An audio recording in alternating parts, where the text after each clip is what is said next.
میرا ایک بہت بہترین ساتھی، میرا دوست، لاکھوں کروڑوں دلوں کی دھڑکن، جس نے ایک عرصہ اللہ کے رسول کی نعتوں کے ساتھ لوگوں کے دلوں کو گرمایا اور ساری دنیا میں تبلیغ کی نسبت کے ساتھ اللہ کے پیغام کو پہنچایا۔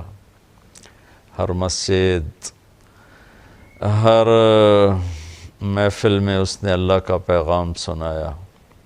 وہ اچانک ہم سے بچھڑ گیا۔ جانا تو طے ہی ہے، رہنا ایک دھوکہ ہے، جانا ایک حقیقت ہے۔ زندگی ایک سراب ہے، پانی کا بلبلہ ہے، موت ایک اٹل حقیقت ہے۔ لیکن جب ایسے اچانک کوئی قریبی بچھڑ جاتا ہے تو سارا وجود لرز اٹھتا ہے اور ایسا لگتا ہے کہ جیسے زندگی ایک دم کوئی بہت بڑا جھٹکا کھا کے لڑکھڑائی ہو۔ اللہ سنبھالا دے دیتا ہے ہر صدمے سے۔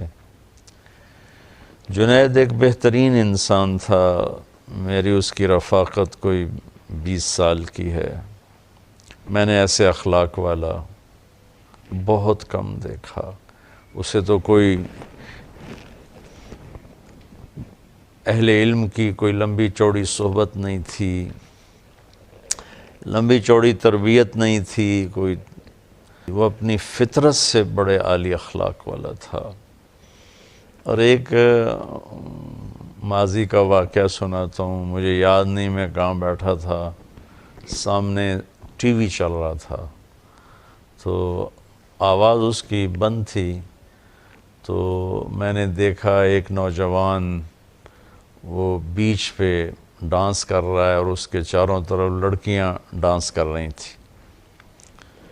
تو میرے جی میں آیا کہ اس نوجوان کو کیسے ہدایت ملے گی، اس لحاظ سے نہیں کہ اللہ تو قادر ہے جس کو چاہے دے دے، اس لحاظ سے کہ یہ اتنے غلط ماحول میں ہے، اس تک کون پہنچے گا، اسے کون اللہ کی بات سنائے گا۔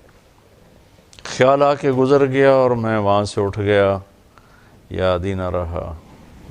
97 کی بات ہے، کراچی اجتماع میں تھا تو مجھے ایک نوجوان نے کہا جی ایک پاکستان کا مشہور گلوکار ہے جنید جمشید، اس سے آپ کی ملاقات کرانی۔ میں نے کہا لے آؤ۔ تو جب وہ اندر آیا تو وہ وہی نوجوان تھا جس کو میں نے ٹی وی اسکرین پر ناچتے ہوئے دیکھا اور اس کے ساتھ لڑکیاں ناچ رہی تھیں۔ تو میں ایک دم دیکھ کے حیران بھی ہوا، خوش بھی ہوا۔ تو میں نے اس سے پوچھا آپ کا نام؟ کا جنید جمشید۔ کیا کرتے ہو؟ کہنے لگا میرا موسیقی سے تعلق۔ میں نے پوچھا بجاتے ہو یا گاتے ہو؟ کہا میں گاتا ہوں۔ پھر مجھ سے کہنے لگا آپ نے دل دل پاکستان تو سنا ہوگا۔ میں نے کہا میں نے وہ دیواروں پہ لکھا ہوا دیکھا ہے۔ کہا وہ میں نے گایا ہے۔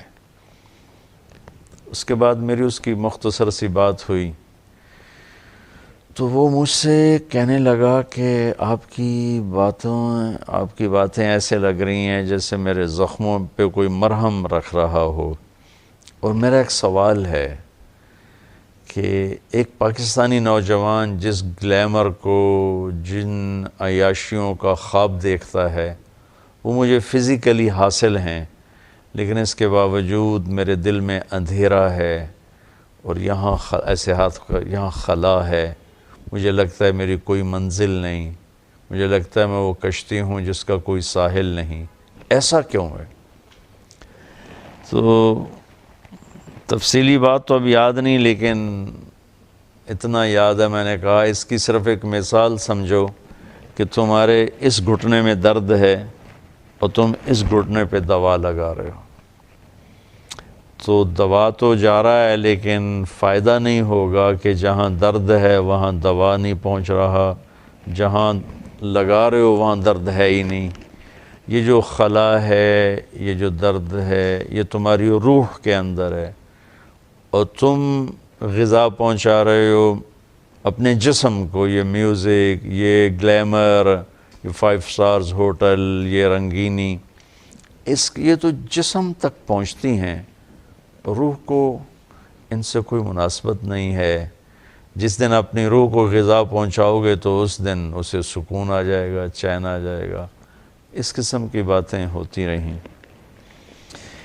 1997 سے ہماری دوستی بھی لگی اور تعلق بھی بنا، اور وہ اس وقت گاتا بھی تھا اور اس سے روزے لگاتا تھا، پھر چلہ لگایا. میں بھی دوستی لگاتا رہا. ایک دن مجھ سے کہنے لگا مولانا اگر آپ مجھے پہلے دن ہی کہتے تو یہ غلط کام کر رہا ہے تو شاید میں دوبارہ زندگی بھر آپ سے آ کے ملتا ہی نہ آپ نے مجھے کبھی ڈانٹا، نہ کبھی طنز کیا، نہ کبھی ٹوکا. یہاں تک کہ آہستہ آہستہ آہستہ اللہ تعالیٰ نے خود ہی میرے دل میں ڈال دیا اور میں نے وہ سب کچھ چھوڑ دیا. تو اس نے پھر اللہ کے فضل سے 4 مہینے لگائے، اور 4 مہینے کے بعد پھر جب اس نے میوزک کو چھوڑا تو اس کی تو کمائی کا کوئی اور ذریعہ نہیں تھا. تو اس پر حالات آئے اور اس پر بہت تنگی آ گئی.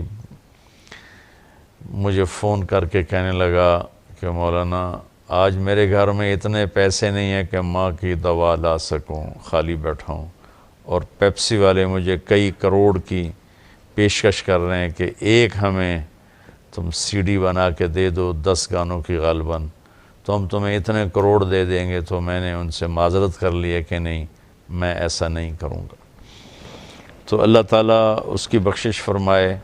اللہ نے اس کو کتنا ہی خوبصورت اس کی واپسی مقدر فرمائی کہ وہ 10 دن کے لیے اللہ کے راستے میں گیا چترال، جہاں سید انور کی جماعت چل رہی تھی، اور وہاں سے اس کی واپسی ہو رہی تھی. اور جب تک اللہ کے راستے کا مسافر گھر نہیں لوٹتا وہ اللہ کے راستے کا کہ سارے اجر و ثواب پاتا ہے. اگر اس میں موت آ جائے تو وہ شہادت کی موت ہوتی ہے. اور یہ تو سارے ہی مسافر شہداء ہیں کہ جہاز گرا، جہاز کو آگ لگی اور جل کے مر جانا شہادت ہے، پانی میں ڈوب جانا شہادت ہے، پیٹ کے مرض میں مر جانا شہادت ہے، طاعون کے مرض میں مر جانا شہادت ہے. اللہ کے نبی نے بہت سی اقسام گنائیں. تو اس کے لیے اللہ نے دونوں شہادتوں کو جمع فرمایا. اللہ اس کے درجات کو بلند فرمائے. دل بہت دکھی ہے، غمگین ہے. تو اللہ تعالیٰ نے اس نوجوان کو بہت نوازا. اتنا ہی اس کا وقفہ تھا، یہاں جانا ہی تھا. اللہ ان کے درجات بلند فرمائے.